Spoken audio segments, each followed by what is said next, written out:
The grand palace of King Obawole was filled with the deafening sounds of drums and celebration. The king had called for a massive gathering, bringing the people together under the pretense of celebrating the kingdom's immense progress. There were endless drinks and elaborate dance displays. When the moment was right, King Obawole stood proudly before his people, raising his arms to demand their attention as he began to boast about his greatness. He claimed that his deep spiritual power, along with the massive and incredibly expensive sacrifices he had personally made to the ancestors, was the absolute only reason the devastating dry season had finally ended. But this was a heavy lie. The rains had come naturally, just as they eventually always do. In reality, the livestock and crops he had forcefully collected from the suffering citizens as sacrifices had gone straight into the royal kitchens to endlessly feed him and his corrupt chiefs. Next, the king bragged about deploying his elite royal guards to crush a terrifying horde of bandits at the borders, loudly proclaiming that he kept the citizens perfectly safe while they slept. This was another dark lie. The truth was that the king had used the people's heavy taxes to secretly pay off the bandits to leave. Worse still, the brave villagers at the border had fought off the remaining threats themselves using nothing but farming tools, and the arrogant king was simply stealing their glory. Finally, he swept his arms wide, praising himself for opening a massive new trade route that brought salt, gold, and rare fabrics into the kingdom, declaring he had ushered in an era of unmatched prosperity. But this too was a massive lie. He and his chiefs completely monopolized the trade route. The wealth remained entirely locked up behind the stone walls of the palace, while the commoners in the market were suffering from inflated prices and starving in the dirt. The blind people of the kingdom roared in cheers for their king. But when King Obawole raised his hands signaling for everyone to keep silent, the quiet was completely shattered. A man suddenly burst out with a heavy, loud, uncontrollable laughter from the middle of the crowd.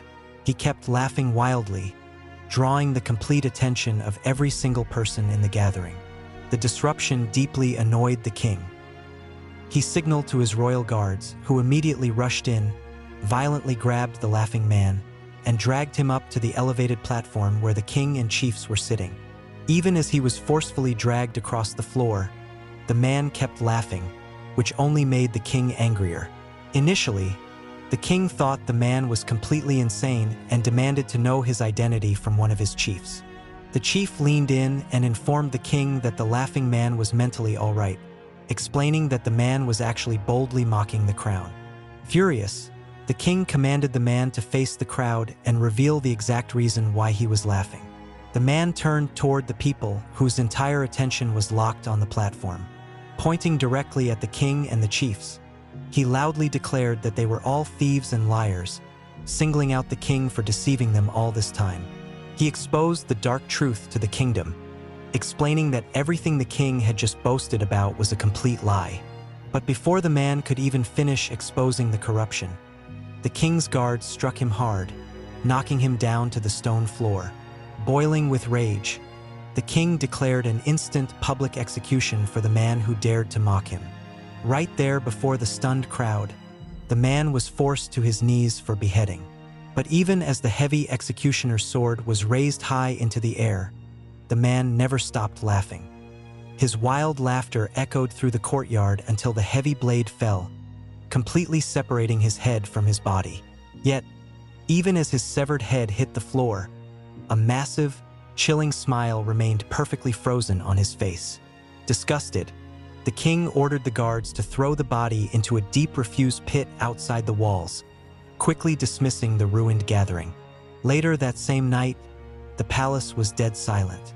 As King Obawole laid in his royal bed fast asleep, he suddenly noticed a heavy movement on his mattress. The disturbance woke him, and as he slowly opened his eyes, his blood ran completely cold. Standing directly above him in the dark was the exact same smiling man he had publicly beheaded hours ago. Pure fear gripped the king, fully believing the dead man had returned from the grave for him. He let out a loud, terrifying scream, but his personal chamber guards could not help him. They had already been taken down and were laying completely unconscious on the floor. By the time the outer courtyard guards heard the scream and burst into the royal chamber, they were entirely too late. They found the king lying completely still on his bed. A sharp dagger had been used to violently carve both edges of his mouth, making his lifeless face look exactly as if he were wearing a massive, bloody smile. The guards quickly sent for the palace healer, who arrived only to confirm that the king was already dead. The terrifying truth slowly settled over the palace. The smiling man had mysteriously and magically put his severed body back together after being sliced, completely fooling the arrogant king who thought he was just a mortal fool. The kingdom had just been introduced to an immortal agent of pure chaos, and his name was Kalu. Before Kalu became the immortal monster of chaos, he was a simple, happy man. He was the greatest entertainer in the poor dirt streets of the market. He wore colorful, ragged clothes, juggling stones and performing funny dances for the crowds. Even though the kingdom was starving, Kalu always managed to make the suffering people smile. In return, the villagers gifted him small pieces of yam or copper coins. He did not perform for his own glory. His entire world was his young daughter. His only goal in life was to protect her and make sure she never felt the heavy sadness of the corrupt kingdom. But happiness was not allowed to last under the cruel rule of King Obawole. One terrible afternoon, the king sent his ruthless royal guards into Kalu's poor district.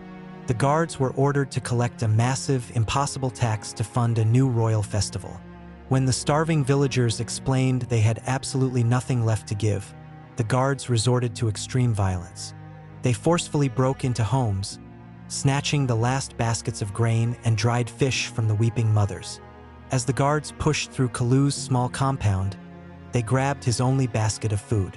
Kalu's little daughter, crying from deep hunger, ran forward and grabbed the guard's leg, desperately trying to stop him from taking their next meal. The cruel guard became annoyed and violently kicked the little girl aside. The heavy fall was fatal. The little girl hit the hard earth and stopped moving completely. Instead of showing mercy, the guards simply laughed at the tragedy. They took the food and marched away, leaving Kalu sitting in the dirt, holding his lifeless daughter in his arms. Carrying his heavy heartbreak, Kalu walked all the way to the grand palace gates. He laid his daughter's body on the ground, weeping bitterly and begging the king for justice. But King Obawole merely looked down from his high stone balcony and mocked Kalu's tears. The arrogant king ordered his guards to beat the foolish entertainer and throw him out into the muddy road. Lying bleeding in the heavy rain, the pure trauma and grief completely snapped Kalu's mind. His deep, painful sobbing slowly twisted and mutated in his throat. It changed into a heavy, uncontrollable, chilling laughter. As he laughed wildly in the mud, he realized that justice was a lie and the rules of the civilized world were nothing but a cruel, meaningless joke. Completely broken and wanting to end his own life, the laughing Kalu wandered far away from the kingdom. He walked deep into the forbidden whispering swamps, a dark, cursed place where normal humans never returned. He threw himself into the deep black mud, waiting for the swamp beasts to eat him. But death did not come. Instead, an ancient, twisted trickster spirit of the swamp rose from the water. The dark spirit was deeply amused by Kalu's broken mind and his endless, mad laughter. The spirit offered Kalu a dark pact, promising to make him the ultimate agent of chaos to punish the corrupt kingdom. Kalu accepted the pact without hesitation. The trickster spirit used its dark magic to fuse Kalu's flesh with the cursed, magical mud of the swamp. This dark ritual granted Kalu a terrifying new power. His body became exactly like living clay. The spirit promised that no matter how many times he was sliced, beheaded, or broken by his enemies, the dark magic would effortlessly pull his body parts back together. Kalu rose from the swamp as an unkillable monster, his mind completely gone, ready to return to the kingdom and spread absolute terror. After the sudden and terrifying death of King Obawole, the remaining chiefs quickly gathered in secret. They appointed a new, equally corrupt king to keep their heavy power and stolen wealth secure. However, their comfort was destroyed almost immediately. A dark, terrifying shadow fell over the palace as an unknown killer began hunting the high-profile cabinet chiefs one by one.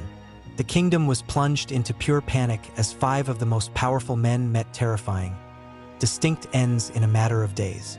The first chief was returning from his massive private farm, surrounded by his personal escorts. But when a strange noise distracted the escorts, the chief vanished. His guards later found his lifeless body hidden deep in the tall grass, his expensive robes soaked in the mud. The second chief locked himself inside his grand chamber. He was discovered completely lifeless in his royal bed the next morning. What terrified the palace the most was that heavily armed guards had been standing right outside his closed door the entire night. Yet they heard absolutely nothing enter or leave the room. The third chief mysteriously collapsed during a private, luxurious banquet. While he was laughing with his wealthy friends, his rich food had been secretly tainted with a dark, foul-smelling swamp poison that stopped his heart in seconds. The fourth chief met his end in his private river enclosure. While he was bathing in the shallow water, feeling completely safe behind his high walls, something heavy grabbed his legs from below. He was dragged silently under the dark water, leaving only quiet ripples on the surface. The fifth chief was traveling in his heavily guarded royal carriage, rushing to the palace for safety. Dozens of elite soldiers marched beside the wooden wheels.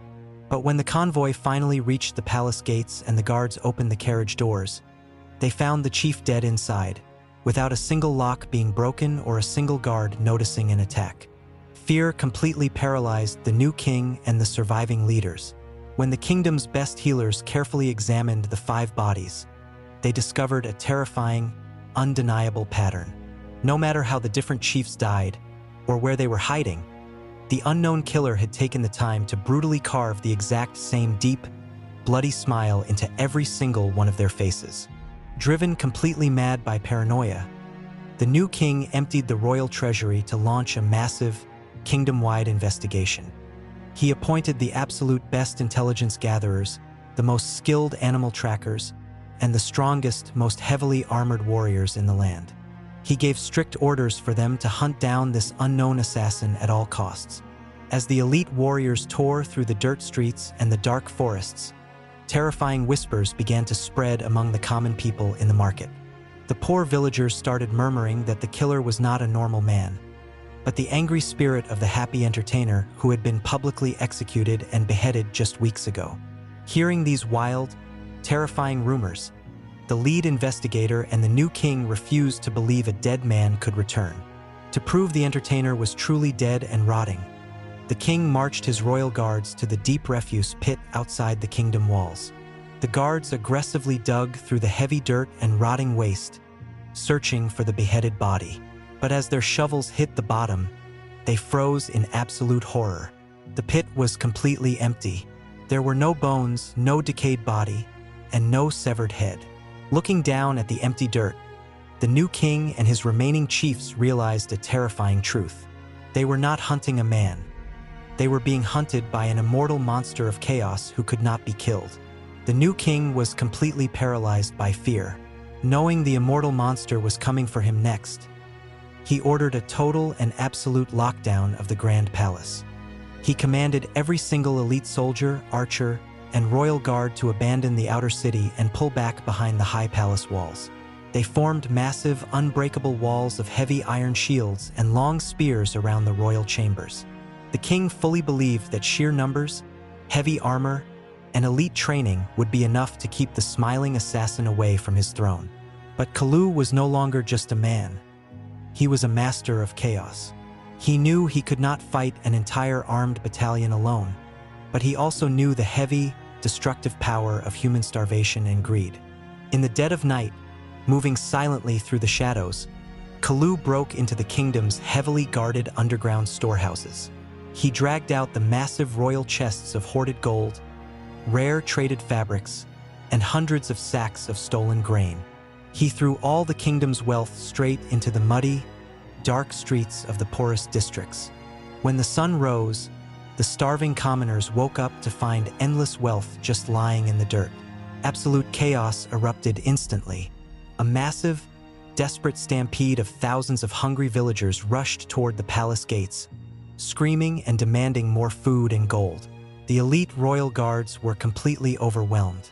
They were unable to hold the line, crushed under the sheer, heavy weight of the starving crowd rioting against the heavy iron gates. With the entire royal army distracted and breaking apart at the front walls, Kalu simply walked right through the unguarded side entrances of the palace. The remaining inner guards spotted him in the courtyard and attacked with everything they had. They charged forward with a furious battle cry, swinging heavy broadswords and violently stabbing Kalu with long, sharp spears. They sliced deep into his chest and arms, expecting the intruder to fall and bleed out on the stone floor. But the elite soldiers watched in pure, freezing horror as Kalu's dark magic reacted. His torn flesh behaved exactly like wet swamp clay. His severed limbs magically pulled themselves back together, and his deep, fatal wounds instantly sealed shut without spilling a single drop of blood. Kalu did not even raise his hands to fight back. He just kept walking slowly forward through the blades, letting out a heavy, echoing, terrifying laugh that shook the courtyard. Seeing the unkillable monster regenerating right before their eyes, the bravest warriors of the kingdom completely broke their oaths. They dropped their heavy weapons and ran for their lives into the dark. With the guards completely gone, Kalu casually walked up the grand stairs and kicked the massive, heavy wooden doors of the royal throne room completely off their hinges. The new king was left entirely alone, backed tightly into a dark corner, trembling violently in fear. The desperate king tried to negotiate for his life. He wept loudly, offering Kalu half of the entire kingdom, endless rooms of gold, and the absolute highest chief title in the land. But Kalu simply laughed even heavier. He made the terrified king realize that pure chaos does not care about shiny gold or heavy crowns. Kalu easily overpowers the weeping ruler, pinning him to the stone floor. Pulling out his rusted hunting dagger, Kalu violently carved the permanent, bloody smile deep into the new king's face, making him look exactly like the other fallen chiefs, finally completing his dark, twisted revenge against the crown. However, Kalu did not sit on the empty throne. He had absolutely no desire to rule a broken, corrupt kingdom. Instead, he grabbed a heavy, flaming torch from the palace wall and threw it onto the royal tapestries, setting the grand stone palace completely on fire. As the massive royal structure burned to the ground, lighting up the dark night sky with bright orange flames, Kalu turned his back on the destruction. He walked away from the kingdom, disappearing deep into the wild, uncharted wilderness. He became a wandering, immortal myth, a terrifying, smiling reminder to all greedy kings across the entire continent that true chaos can never be killed, bought, or controlled. Kalu did not stop his dark crusade after burning down King Obawole's palace. He realized that the rot of greed was not just in one kingdom, it infected the entire continent. For decades, he traveled from one powerful kingdom to the next, specifically targeting the most arrogant and greedy rulers. He became a terrifying phantom to the rich. Moving silently in the night, Kalu would violently break open the heaviest, most secret treasure vaults of the kings. He completely emptied their hoarded gold, rare beads, and overflowing grain supplies, sharing all the stolen wealth directly back to the starving people in the dirt streets. Because of this, a heavy divide grew across the land. He was deeply hated and absolutely feared by the royals, but he was fiercely loved and secretly hidden by the poor. Desperate to stop the bleeding of their wealth, the remaining kings of the continent finally put aside their differences and joined forces. They emptied their treasuries to create a massive, united special force. They gathered the most elite trackers, the heaviest armored warriors, and the darkest magic users from every corner of the land, sending them on a single, permanent mission to hunt down the smiling monster. But they never succeeded. For years, the Grand Army chased him through dark forests and heavy swamps, but they always arrived entirely too late. They never caught him. They only found the massive, bloody smiles left behind on the faces of corrupt governors, accompanied by the faint, chilling sound of his laughter echoing in the wind. Despite the endless hunt, Kalu never stopped finding joy among the broken. He would frequently find safe refuge in the absolute poorest, most hidden districts where the royal armies refused to go. On nights when the sky was clear and lit by a bright blue moon, Kalu would sit by the village fires, wearing his tattered, colorful entertainer rags, with the thick white ash painted over his scarred face. He would juggle stones and tell funny, wild stories to the village children. To the kings, he was the ultimate monster of chaos, but to the starving commoners sitting under the blue moon, he was the greatest hero they had ever known. No one actually knows how Kalu's story ended. There is no grand tale of him dying in a final battle, and the royal armies never brought his head back on a spike. He was simply never caught. As the generations passed, the immortal smiling man eventually faded into the dark shadows of the continent, wandering off into the uncharted wild, leaving behind a heavy legacy that could never be erased. Today, when people hear the name the Joker, they think of a modern comic book villain. They picture a man in a sharp purple suit wandering the rainy streets of Gotham City, fighting a billionaire dressed as a bat. They are told he got his twisted smile by accidentally falling into a giant vat of bubbling green chemicals. They think of a madman who simply wants to watch the world burn for no reason.